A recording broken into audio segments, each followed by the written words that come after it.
Hello everyone, कैसे आप सब लोग। मैं आशा करती हूँ आप सब लोग ठीक ही होंगे। मैं भी ठीक हूँ। यह है मेरा यूट्यूब चैनल सीखो लॉ। अगर आपने इस चैनल को अभी तक लाइक नहीं किया है, शेयर नहीं किया है, सब्सक्राइब नहीं कीजिए तो प्लीज़ जाके शेयर कीजिए, लाइक कीजिए एंड सब्सक्राइब कीजिए। यह है part 3 of the nature of logic. We are going to cover in this deductive, inductive argument, form and content of argument, truth and validity. These 3 points we are going to learn in this video.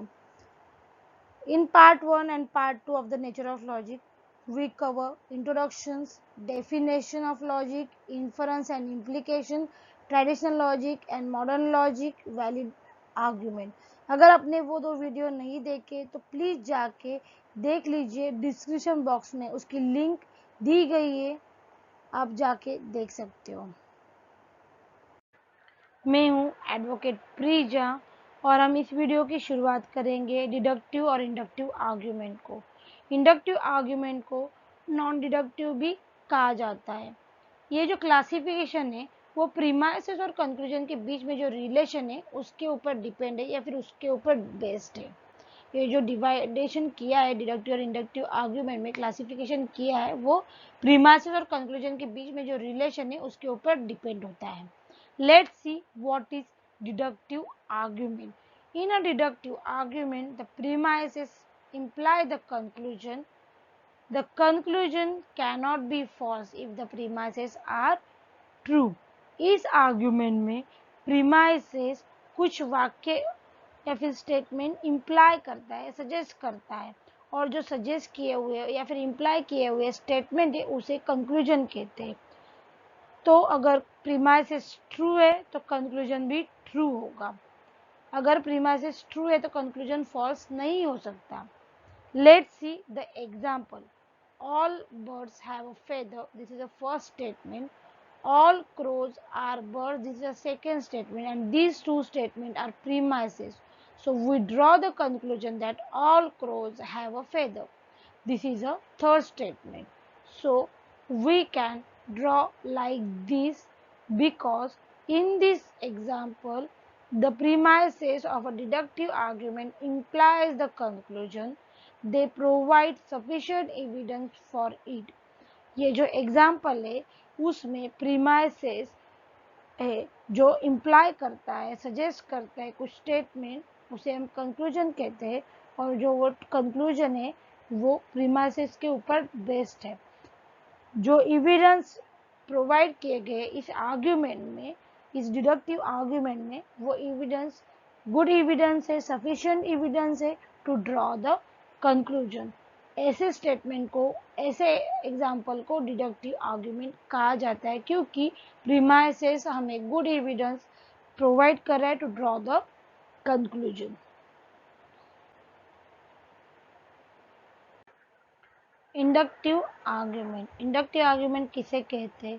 The argument in which the premises do not provide sufficient evidence for the conclusion, such argument are called inductive argument. जो argument है वो हमें जो sufficient evidence नहीं provide करता है, good evidence नहीं provide करता है, किस लिए? To draw the conclusion. हमें कंक्लूजन ड्रॉ करने के लिए, लिखने के लिए हमें सफिशिएंट गुड एविडेंस नहीं प्रोवाइड करता है, उस आर्ग्यूमेंट को कहते हैं इंडक्टिव आर्ग्यूमेंट को। For example, Socrates, Plato and other men are mortal who have died so far. This is a premises. All men are mortal. All men are mortal. This is a conclusion. The evidence for the conclusion consists of the cases of those men who have died in the past. Now it is possible that what has occurred in the past may occur in the future. This shows that the evidence is not sufficient. इस example में जो बोला गया है कि Socrates, Plato and other men who have died in so far are mortal, जो मर चुके हैं, जो पास्ट में हो चुका है, वो मॉर्टल थे, लेकिन जो पास्ट में हो चुका है वो फ्यूचर में होगा, वो प्रेजेंट में होगा। हम ऐसे बोल सकते कि ये होगा ही होगा, हम किसी चीज़ की श्योरिटी नहीं दे सकते कि ये होगा ही होगा। सो ये जो प्रीमाइसेस है, वो जो एविडेंस प्रोवाइड कर रहा है वो एविडेंस सफिशिएंट नहीं है। किस लिए? To draw the conclusion. जो प्रीमाइसेस हमें एविडेंस दे रहा है वो सफिशिएंट नहीं है। ये जो आर्ग्यूमेंट है, इंडक्टिव आर्ग्यूमेंट में क्या होता है कि जो कंक्लूजन हमने ड्रॉ किया है वो बियॉन्ड द प्रीमाइसेस है, क्योंकि ये प्रीमाइसेस से रिलेटेड है ही नहीं कंक्लूजन जो हमने ड्रॉ किया है। ये ट्रू हो सकता है, जो प्रीमाइसेस है वो भी ट्रू हो सकता है या फिर फॉल्स हो सकता है। तो कंक्लूजन भी जो ट्रू हो सकता है फॉल्स हो सकता है। तो हम किसी की सर्टेनिटी या फिर किसी को बोल नहीं सकते कि ऐसा होगा ही होगा। सो ऐसे आर्ग्यूमेंट को हम कहते हैं इंडक्टिव आर्ग्यूमेंट, जिसमें श्योरिटी नहीं होती है। In deductive argument conclusion is certain. Deductive argument में क्या होता है? कंक्लूजन सर्टन होता है, हमें पता होता है ये कंक्लूजन है वो सही है। बट इन इंडक्टिव आर्ग्यूमेंट में कंक्लूजन कैसा होता है? प्रोबेबल, ट्रू भी हो सकता है फॉल्स भी हो सकता है। सो ऐसे आर्ग्यूमेंट्स को हम कहते हैं inductive argument. Form and content of argument. Each inference is about a certain subject matter. This is called its content. Premises और conclusion को हम inference कहते हैं। तो वो जो inference है उसका एक अपना खुद का एक subject matter होता है, उसे हम content कहते हैं। Apart from its content, it has its certain other characteristics. These are said to be its form. Content के अलावा और भी कुछ विशेषताएं होती है, उसे हम कहते हैं ये फॉर्म है। Let's see the example. Pawar, first example is Pawar is a Maharashtrian. All Maharashtrian are Indian. These two statement are premises. Pawar is an Indian. This is a conclusion. So according to first statement, Pawar is a Maharashtrian. So Pawar comes in a Maharashtrian class. All Maharashtrians are Indian. So Maharashtrian comes in a Indian class. So Pawar is a Indian. So Pawar comes in a wider class, that is Indian. So we can draw like this, because Pawar comes in Maharashtrian class and Maharashtrian comes in Indian, that is wider class. Second example is Sunil Dutt is an actor. All actors are artists. These two statements are premises. So we draw the conclusion that Sunil Dutt is an artist. So according to first statement, Sunil Dutt is an actor. So Sunil Dutt comes in an actor class. Second statement that says that all actors are artists. So all actors comes in an artist class. So conclusion says that Sunil Dutt is an artist. So Sunil Dutt comes in an artist class. So according to this statement, Sunil Dutt is a small class, actor. Sunil Dutt is a small class, actor is a middle class, and artist is a wider class. So Sunil Dutt comes in a actor class. So actor comes in a artist class. So we can draw like this. It is obvious that these two inference differ in their content. इन दोनों में ये जो दो inference है उनमें सिर्फ content अलग है। However, they are very similar, लेकिन उन्हें बहुत सारी सिमिलैरिटीज है। ये जो दोनों स्टेटमेंट है, इन्फरेंस है, उनमें क्या सिमिलैरिटीज है? They have the same form. उनका जो फॉर्म है वो कैसा है? वो सेम है। In both of them and individual, इन दोनों इन्फरेंस में जो इंडिविजुअल है पवार और Sunil Dutt, is stated to be a member of class. वो एक किसी क्लास का मेंबर है। जैसे पवार यहाँ पे महाराष्ट्रियन क्लास का मेंबर है और सुनील दत्त यहाँ पे एक्टर क्लास का मेंबर है। And this class is include in the wider class. और वो जो क्लास के मेंबर है वो किसी और क्लास का वाइडर क्लास के मेंबर है। सो इनमें ये सिमिलैरिटीज है। There is one more example which shows us a form and content of argument. Let's see the example. all Maharashtrian are Indian, all Indian are men. These two statements are premises. ये दो statement क्या है? Premises है. So we draw the conclusion that all Maharashtrian are men. ये conclusion है. In this inference, there is a different form. ये जो third example है इसमें जो इन्फरेंस का फॉर्म है वो अलग है, पहले दो फॉर्म से अलग है. कैसे अलग है? It makes no reference to an individual. यहाँ पे किसी इंडिविजुअल का उल्लेख नहीं किया है, यहाँ पे किसी इंडिविजुअल के बारे में बताया नहीं गया है, यहाँ पे कुछ क्लासेस के बारे में डिस्कस किया गया है, क्लासेस के बारे में बताया गया है. It expresses relation between three classes. One class, Maharashtrian, is included in the class of Indian. There is another class. This class, Indian, is included in the wider class, that is main. So, it is concluded that the Maharashtrian class, that is first class, is included in the third class, that is main class. So we can draw like this. Maharashtrian comes in Indian class and Indian comes in a main class. Okay, so in this argument they provide us a valid evidence, valid argument, good evidence to draw the conclusion. So this is a third form of argument.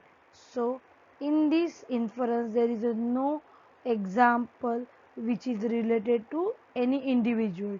It belongs to classes, that is Maharashtrian, Indian and main. These are classes. We discuss about the classes. Logic, as we have said, studies the form of valid inference. To do so, the logician must find out which form are valid and which is invalid. This would enable him to arrive at the principle by which the validity of inference is to be determined. ये जो inference है उसकी हम validity कैसे पता चले? तो हमें जो वैलिडिटी ऑफ आर्ग्यूमेंट में बताए गए कुछ टिप्स, उससे हमें पता चलेगा कि ये इन्फरेंस जो है वो वैलिड है या इनवैलिड है. ये लॉजिशियंस को जो लॉजिक यूज कर रहा है उसको पहले ये पता करना पड़ेगा कि जो फॉर्म है वो वैलिड है या इनवैलिड है. जो फॉर्म है वो वैलिड है या इनवैलिड है वो हम कैसे पता करेंगे? वैलिडिटी ऑफ आर्ग्यूमेंट्स के थ्रू, कि हमें गुड एविडेंस प्रोवाइड कर रहा है या नहीं, प्रीमाइसेस जो हमें गुड एविडेंस प्रोवाइड कर रहे हैं या नहीं. अगर हमें प्रीमाइसेस गुड एविडेंस प्रोवाइड कर रहे तो वो आर्ग्यूमेंट कैसा होगा? वैलिड आर्ग्यूमेंट होगा. तो फॉर्म भी कैसा होगा? वैलिड होगा. So this inference is a valid inference and this form is also valid.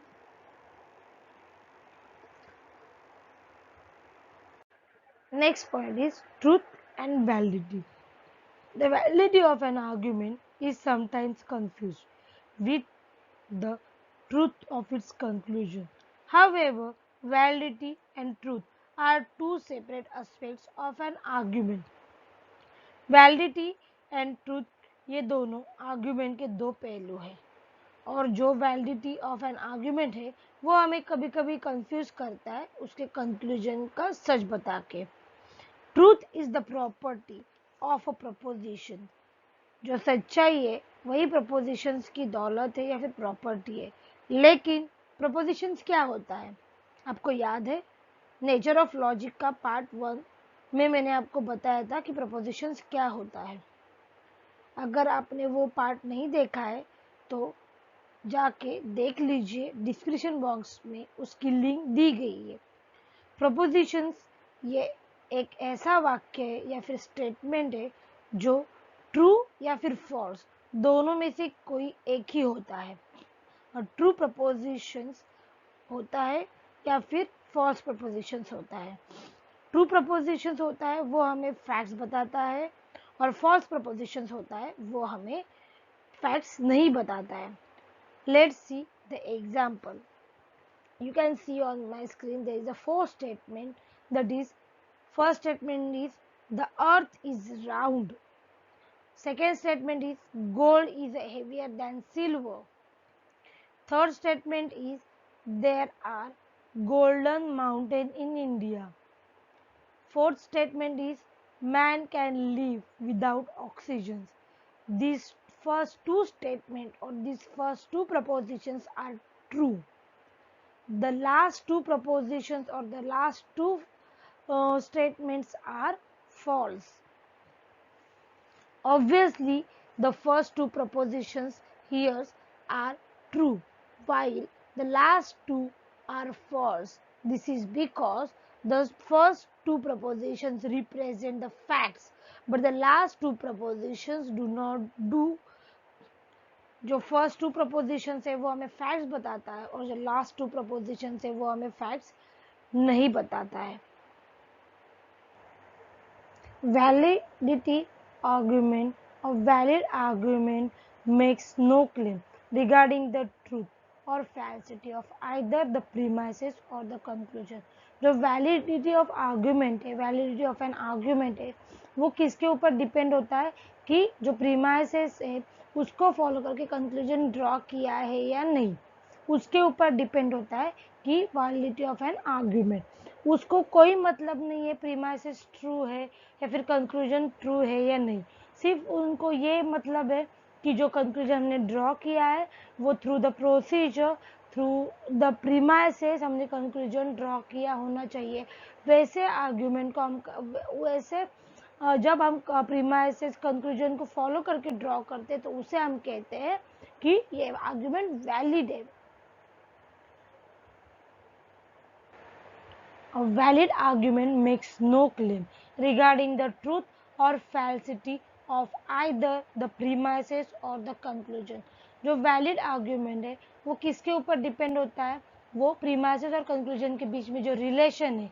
It means जो premises को follow करके जब हम conclusion draw करते हैं तब हम कहते हैं कि यह argument कैसा है, valid है, और उस relation के ऊपर डिपेंड होता है argument. So उन वैलिड आर्ग्यूमेंट को कोई मतलब नहीं होता है कि प्रीमाइसेस ट्रू है या कंक्लूजन ट्रू है या प्रीमाइसेस फॉल्स है, कंक्लूजन फॉल्स है. उसको सिर्फ इतना होता है कि जो कंक्लूजन ड्रॉ किया गया है वो प्रीमाइसेस के थ्रू ड्रॉ किया होना चाहिए. और आर्ग्यूमेंट वैलिड होगा तो वो ट्रू भी होगा. कोई भी आर्ग्यूमेंट अगर वैलिड है तो वो ट्रू भी है. इसी को हम कहते हैं कि ये आर्ग्यूमेंट जो है वो साउंड आर्ग्यूमेंट है. Premises and conclusion are false, the argument may be valid. अगर प्रीमाइसेस और कंक्लूजन फॉल्स भी होंगे तब भी उनके बीच में जो आर्ग्यूमेंट है वो कैसा होगा, वैलिड होगा. यहाँ पे एक एग्जाम्पल दिया गया है उसी से related. Let's see. All men are immortal. All men are immortal. All monkeys are men.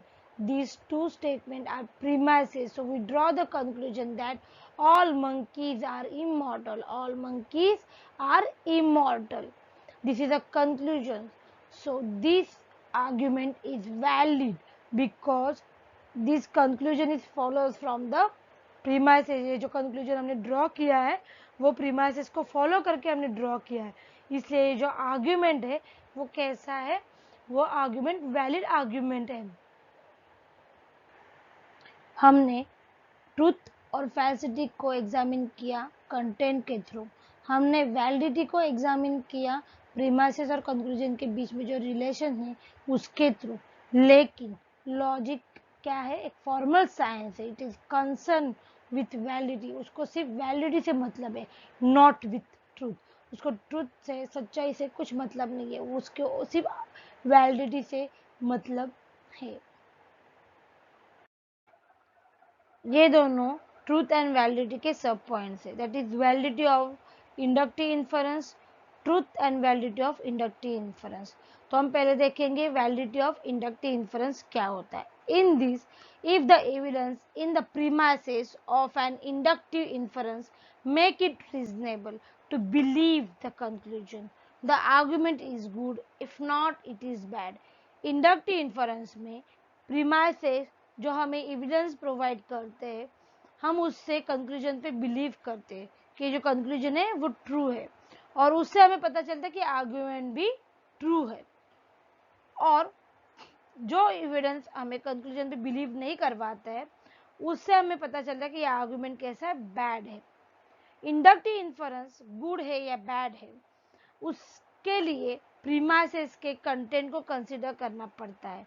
Premises जो हमें एविडेंस प्रोवाइड करते हैं, उससे हमें इंडक्टिव इन्फरेंस की वैलिडिटी पता चलती है। अगर एविडेंस चेंज हुए, बदल गए, तो जो रिलायबिलिटी है of the argument will be affected. जो सच्चाई आर्ग्यूमेंट की वो बदल जाएगी। Let's see some of examples regarding this. First example is mister A is 25 years old, he will be alive next year। इस आर्ग्यूमेंट में जो कंक्लूजन है वो ट्रू है, क्योंकि जो एविडेंस हमें मिले हैं वो कहते हैं कि बहुत कम लोग 25 एज के उम्र में उनकी मौत होती है। बहुत कम लोग ऐसे होते हैं कि जिनकी मौत 25 एज में होती है। सो हम बिलीव कर सकते हैं कि he will be alive next year. Next example says that Mr. A is a truck driver and age is 25. He loves fast driving and has had many accidents in the past. When he was driving at the high speed, his truck hit another one. From this fact, it is concluded that he will be alive next year। ये जो argument है वो bad argument है, क्योंकि जो हमें premises evidence provide कर रहे हैं वो इनफ नहीं है कि हम कंक्लूजन पे बिलीव कर सके। कंक्लूजन क्या कहता है कि he will be alive next year, क्योंकि ये ट्रक ड्राइवर है और वो हाई स्पीड पे गाड़ी जब चलाता है तो उसके बहुत सारे एक्सीडेंट हो चुके हैं। तो हम ये बिलीव नहीं कर सके कि ये नेक्स्ट ईयर अलाइव रहेगा, ये पर्सन जो है मिस्टर है वो अलाइव रहेगा। तो ये जो एविडेंस हमें जो मिल रहे वो इनफ नहीं है कि हम कंक्लूजन पे बिलीव कर सके, इसलिए ये आर्ग्यूमेंट कैसा है, बैड आर्ग्यूमेंट है। Third example says that while A was on his way to keep an important appointment, a black cat crossed his path। This made him concluded that he will meet with bad luck। In this example, premises and conclusion both are different, so यह argument भी bad argument है। Next point is truth and validity of inductive inference। Deductive and inductive inference में truth and validity दोनों separate aspects होते हैं। Inference कितना भी खराब हो, बैड हो, लेकिन प्रीमाइसेस और कंक्लूजन ट्रू होते हैं। For example, while D was on his way to keep an appointment, important appointment, a black cat crossed his path। Now suppose shortly afterwards D met with bad luck। Let us say he is arrested for hoarding rice। In this example, D किसी appointment के लिए जा रहा था, किसी से मिलने जा रहा था, तो उसका काली बिल्ली रास्ता काट लेती है। तो कुछ टाइम बाद उसको अरेस्ट किया जाता है hoarding rice. Hoarding rice means कुछ हम धान्य, गेहूँ, चावल ऐसे छुपा के रखते हैं गोडाउन्स में, तो उस चीज के लिए उसको अरेस्ट किया जा रहा था। तो ये जो एग्जाम्पल है उसमें कंक्लूजन इज ट्रू, लेकिन जो आर्ग्यूमेंट है वो बैड है, क्योंकि प्रीमाइसेस और conclusion both are irrelevant with each other। I hope you all understood this topic now ये टॉपिक नेचर ऑफ लॉजिक खत्म हुआ। ये topic part 1, part 2, part 3 3 parts में डिवाइड किया गया है। अगर आपने पहले के 2 पार्ट्स नहीं देखे तो प्लीज देख लीजिए, डिस्क्रिप्शन बॉक्स में उसकी लिंक दी गई है। अगर आपको इस टॉपिक से रिलेटेड नोट्स चाहिए तो ज़्यादा से ज़्यादा लाइक कीजिए, शेयर कीजिए, सब्सक्राइब कीजिए मेरे चैनल को Seekho law. Thank you, bye bye. अब हम मिलेंगे नेक्स्ट वीडियो में लॉजिक के नेक्स्ट टॉपिक के साथ।